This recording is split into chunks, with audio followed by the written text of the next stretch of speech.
Hello বন্ধুরা, কুসুমের রান্নাঘরে সবাইকে স্বাগত।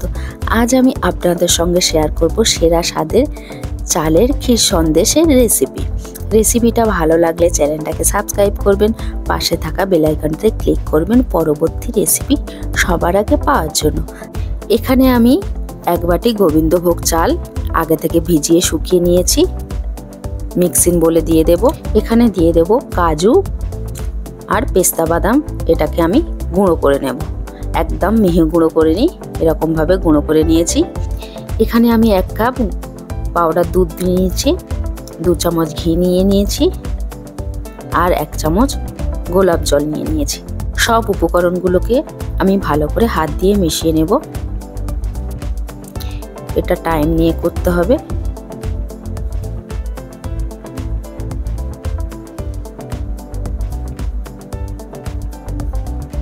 দেখুন আমার মাওয়া রেডি হয়ে গেছে।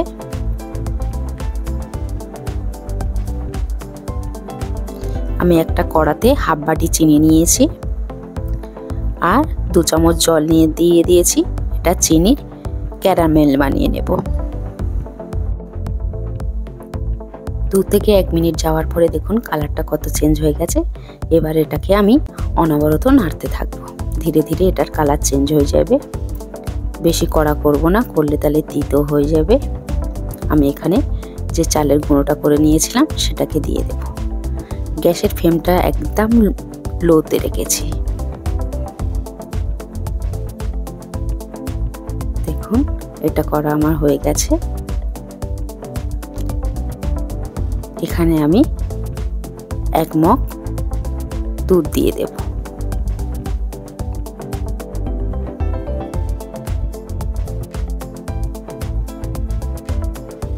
দিয়ে এটাকে আমি অনবরত নাড়তে থাকবো। এখানে দিয়ে দিলাম হাফ চামচ এলাচ পাউডার।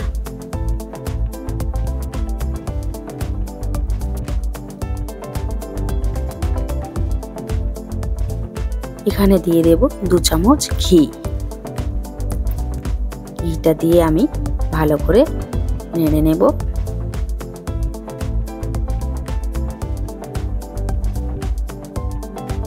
যে মাওয়াটা বানিয়ে নিয়েছিলাম সেটা দিয়ে ভালো করে ক্ষীরের সঙ্গে মিশিয়ে নেব।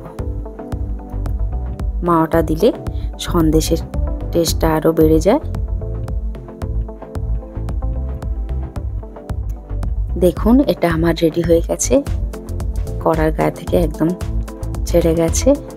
স্প্যাচুলা দিয়ে এরকম ভাবে দাগ কেটে নেবেন। এখানে একটা চৌকো বক্স নিয়েছি, আমি হাফ চামচ ঘি দিয়ে ভালো করে বক্সের গায়ে লাগিয়ে দেব। গরম অবস্থায় আমি বক্সের মধ্যে দিয়ে দেব। উপর থেকে কাজু আর পেস্তা বাদাম দিয়ে দেব। দিয়ে স্প্যাচুলা দিয়ে একটু চেপে দেব। এটা আমি 2 ঘন্টার মতো ঠান্ডা করে নিয়েছি। ছুরি দিয়ে এটাকে কেটে নেব চৌকো চৌকো করে, শেপ করে। আমি সবগুলোকে কেটে নিয়েছি।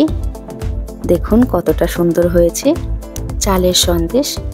খেতে কিন্তু দারুণ লাগে। এরকম ভাবে আপনারাও বাড়িতে বানিয়ে নেবেন। রেসিপিটা ভালো লাগলে লাইক কমেন্ট শেয়ার করবেন। আমার চ্যানেলে নতুন বন্ধু হয়ে থাকলে চ্যানেলটাকে সাবস্ক্রাইব করবার অনুরোধ রইল। ধন্যবাদ।